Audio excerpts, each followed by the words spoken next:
Hi everyone, welcome back. It's Moa, aka Swedish Whiskey Girl. Today we are going to have a little look on 3 different rums from Cask 88. So Cask 88 is a company that usually focuses a lot on whiskey, luxury brands and kind of rare and antique brands and private casks and so on. And now they've also started looking into bottling single casks of rum. And I'm lucky enough to be able to try samples of them. So thank you so much to Cask 88 for sending me these samples. What I also really like is that they've taken this kind of approach that actually rum and whiskey aren't that different.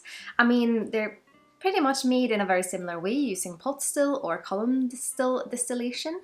They can both be matured. All of the ones I'm trying today are matured in oak casks.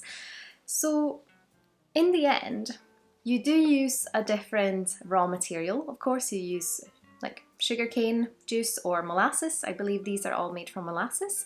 And in Scotland, of course, when you make whiskey, you use barley or other types of grains. But it's interesting to kind of see how, if you like one, it might not be so foreign or difficult to move on to the other because you appreciate a lot of the flavors that come from the oak. So what I'm going to do today is do a little review of each of them. I'll get some tasting notes out there, but I need your help because I got challenged to kind of pair each of these rums to a whiskey. So maybe if you like these kind of tasting notes and you like this kind of rum, you might also like this type of whiskey. So, which I thought was really interesting and really fascinating because I'm, of course, myself just starting out trying rums and trying to learn about them and trying to see the differences and similarities in different styles. So I'm really intrigued to kind of find these oak flavors and see what kind of things that bring them all together. But I need your help because it is difficult. I mean, they are 2 different spirits and the raw material have such an influence on it, even though it's been maturing for 20 years. So I need your help to kind of have a little look on the tasting notes and what whiskey would you say that would be quite similar to, or what would you pair it with? I'd love to hear your thoughts, so please put them in the comments below. But let's start. So we are gonna review 2 Guyanese rums and 1 from Nicaragua. And the 2 that are from Guyana are 20 and 21 years old. Let's have a little look. The 20-year-old sits at 64.7% ABV and the 21 sits at 60.9% ABV. So quite high. And then of course we also have the rum from Nicaragua, which sits at 66.6%. And the Guyanese rums are from a distillery called Diamond Distillery, which has a really, really long history. They also have, I think, the world's only active wooden pot stills, which is quite interesting and apparently gives a little bit of a kind of a unique flavour. So I have tried the Guyanese rum from Diamond Distillery before when I reviewed the Boutique Rum Company's whiskey. But yeah, it's going to be interesting to have another sip of them today. And then of course we have the Nicaraguan rum, which is a 19-year-old, and that is from Flor de Caña, I think it's pronounced. It means flower of the sugar cane, I think. And that is a distillery that's renowned for being the world's first carbon neutral distillery, using all renewable energy and sustainable farming to produce their spirits, which is of course incredible. But let's start by the Guyanese rums, because they do have a bit of a special character. We'll start by having a look on the nose.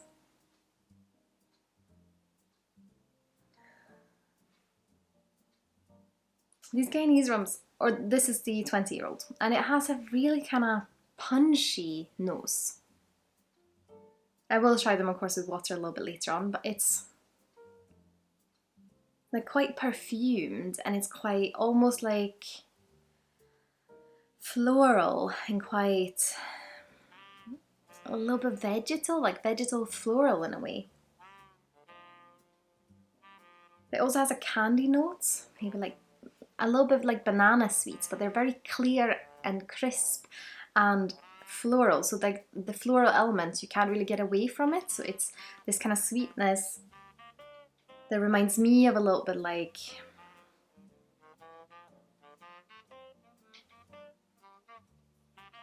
almost a bit licorice as well. But yeah, that slight banana candy note kind of entwines with everything else. a little bit earthy as well. It's like old earth. It's almost reminds me a little bit of that kind of vegetal note that you get in a sugarcane juice rum, so like a rum agricole.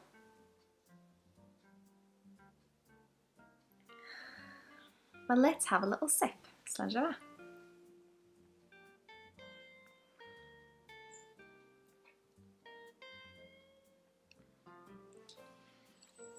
I think this is the one that I find most difficult to pair with because it has a bit of a funk to it.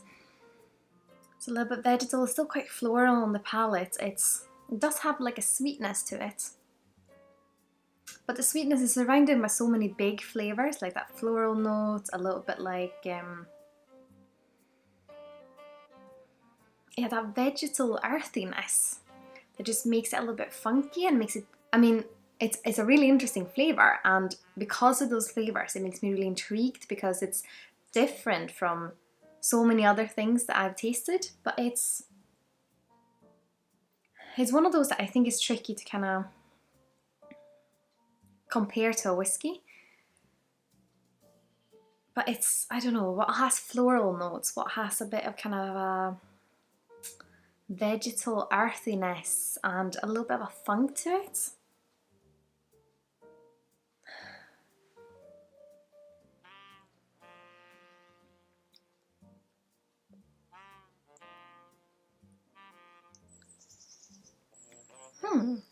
I mean, it's a tricky one. I'll come back to this in a second and we'll move on because I mean, this is also my first dram of the day.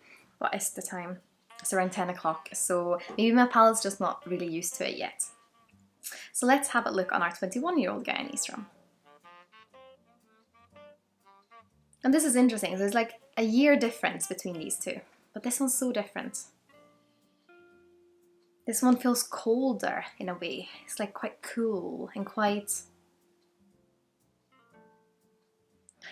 a little bit like cinnamon sugar. And a little bit pineapple-y. So it's quite fruity, this one.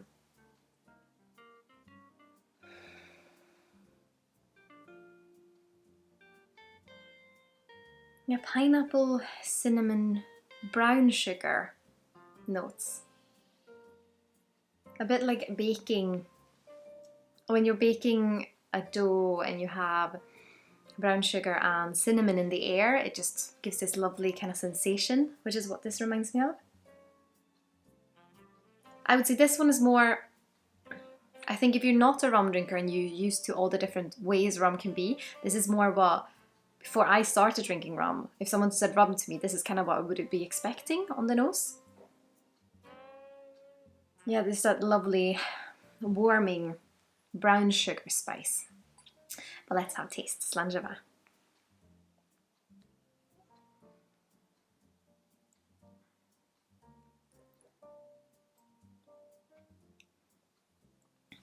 Yeah, it's kind of the same on the palate. It's like this, it's almost like a cookie. If you have a cinnamon and you have a bit of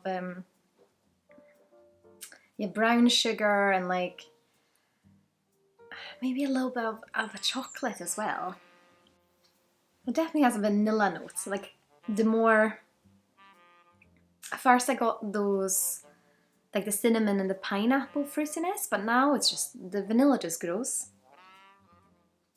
Yeah, so maybe vanilla, cinnamon, pineapple, brown sugar cookies or something like that.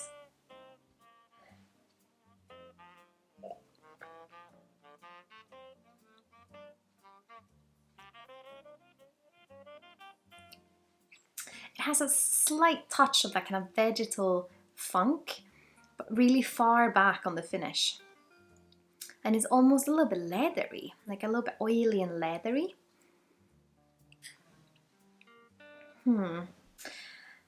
This one, spontaneously, I would almost pair with like something like a single cask bourbon, because it has a sweetness to it and it's quite big in its flavours. But what do you think? With those flavours, the pineapple, the brown sugar, the kind of vanilla, what would you say that sounds like? We'll leave that one for now, and then we'll go on to Nicaragua 19. And the reason I say this one for last is that before when I tried them, I thought this one would be the easiest to kind of pair because it's, I think this one also is probably my favourite out of the three. It's just a bit of a sweet treat, and I do like a sweet treat. Let's have a look on the nose. Yeah, this one is almost like, it reminds me of when you get to smell, I was going to say the bunghole, but not everyone knows what that is. So on the cask, on the side of the cask, you have a hole, and that's called a bunghole. So it's always really funny when someone says, I love smelling bungholes. But if you get to do that on an ex-bourbon cask that's quite fresh, that's what this reminds me of on the nose. Still quite vanilla-y, this one. But it's less fresh and more dark, I would say.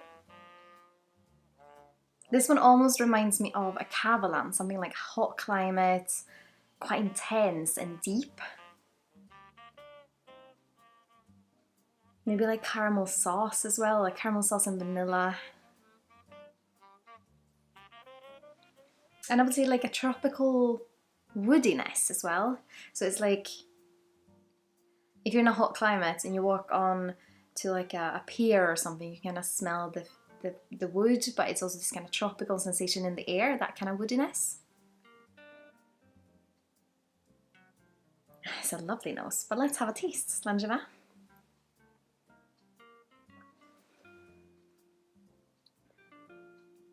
Oh, this is a sweet treat. It's like before I even had a clue that you could actually get a lot of different rums, and I just thought of your like average rum. I used to drink a lot of, well, I still like them, Diplomatico and Plantation, and they have this really lovely warming rum spice, and that's what I get on this one. And it does remind me, especially when I close my mouth and breathe out through the nose, I can feel the finish like swirling around inside, like behind my mouth. And it reminds me of the sensation that you get after maybe a Cavalan, or maybe like something like my Blantons perhaps. On the nose it's a bit bourbony as well, which of course could be the casks.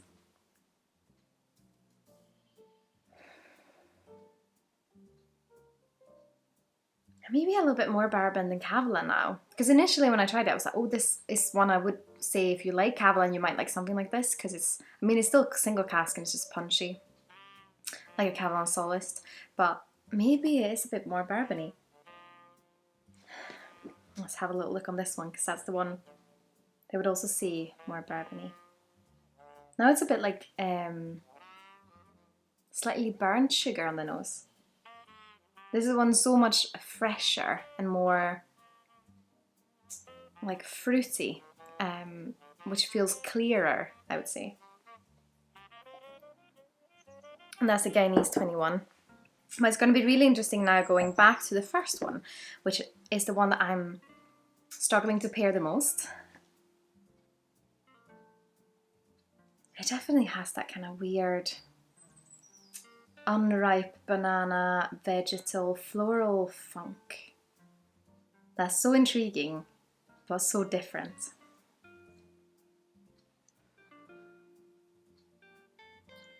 The same on the palate as well. What is a funky whiskey? I'm not sure. But you know what, I'm gonna have a tiny little sip of my Blantons and of course of our Cavalan Solist Vigneau Barrique as well, just to kind of compare flavours a little bit.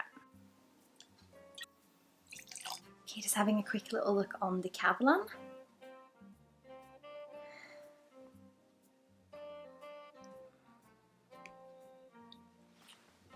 It definitely has a density, and this is of course a wine cask one, so it does have that kind of wine influence, which is very different to the Nicaraguan rum, I would say.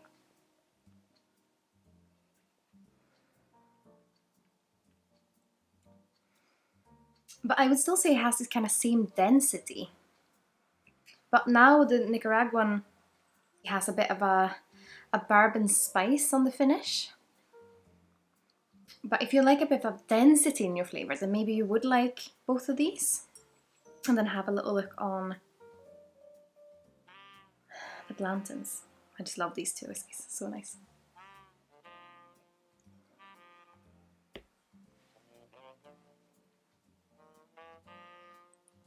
That is probably a better pairing because it does have the bourbon spice on the finish as well, just as the Nicaraguan was. But then you just put that rum sweetness on top. I'm quite happy with that pairing, but what would you pair it with? Still a little bit trickier on the Guyanese rums because they have that characterful funk. And if you are a whiskey drinker, you'll know that so many distilleries have their own kind of character. And sometimes in a blind tasting even you can tell them apart just because you know what they're like. This is so fresh and fruity. Like I'm almost imagining like a really oak influenced Speyside.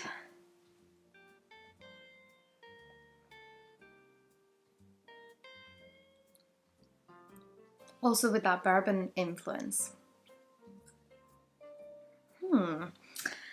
Fresh and fruity and maybe like a Speyside fruitiness and a lot of oak character. Maybe like a grain influence, maybe it's like a really old grain.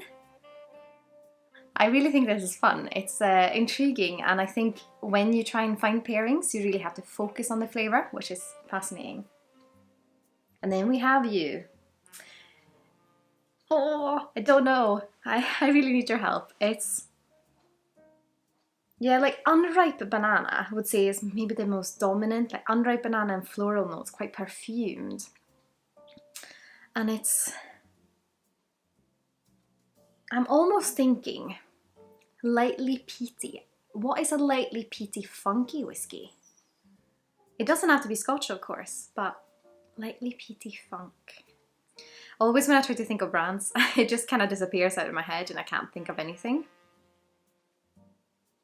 Or maybe like a lightly peated island funk or something like that.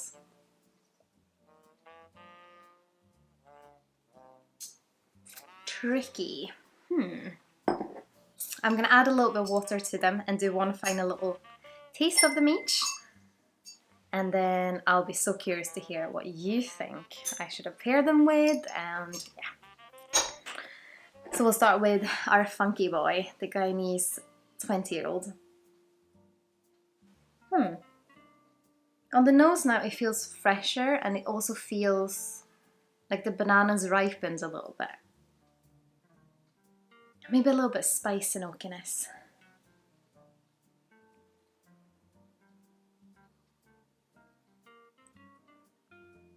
The funk's calmed down a bit now.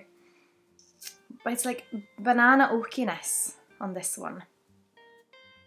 It still has such a unique character. And let's move on to our Guyanese 21-year-old.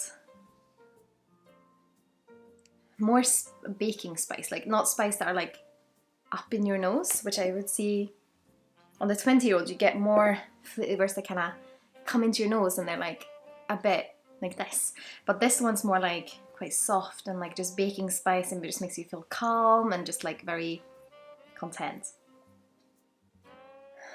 Like cinnamon, clove, but mixed with like a sugar. The sugar is like dominant, but it's still very fresh and clean, so the sugar isn't sticky or overly sweet, if that makes sense.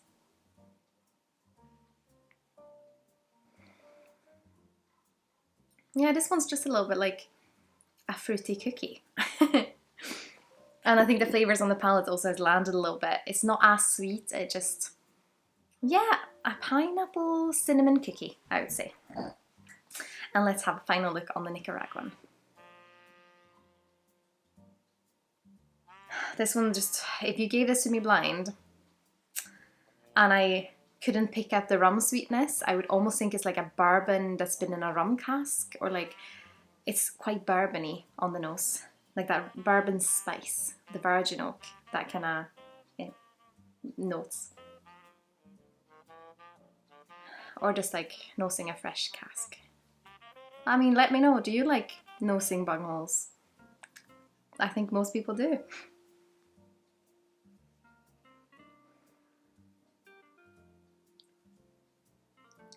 Also a little bit less sweet with the water.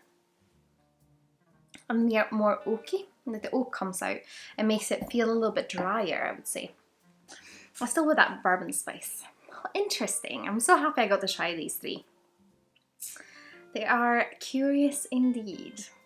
I would of course love to hear your thoughts. What would you have paired these rums with? Are you a big rum fan? Have you tried any of the Cask 88 ones? Or any other rums that are around 20 years old perhaps, that are being cask matured? And what do you think are the main differences and similarities between rum and whiskey? I'd love to hear your thoughts as always, so please put them in the comments here below. And of course, if you like what I'm doing here on YouTube and my other social channels, I'd be absolutely over the moon if you consider using my affiliate links the next time you're shopping with either Master Malt, the Whisky Exchange, or the Scotch Malt Whisky Society. All that information is of course in the descriptions here below. Very easy, you just use my link. It doesn't cost you anything, but I get a small commission, which of course helps me greatly with growing my business. And as always, a massive thank you to my wonderful supporters on Patreon. Your support means so much and I'm so happy you want to continue to follow me on my whiskey journey. If you're curious about my website, my Patreon, my Instagram or my Teespring shop, that information can of course also be found in the description. But I hope you've all had an absolutely wonderful day. Slán Skål.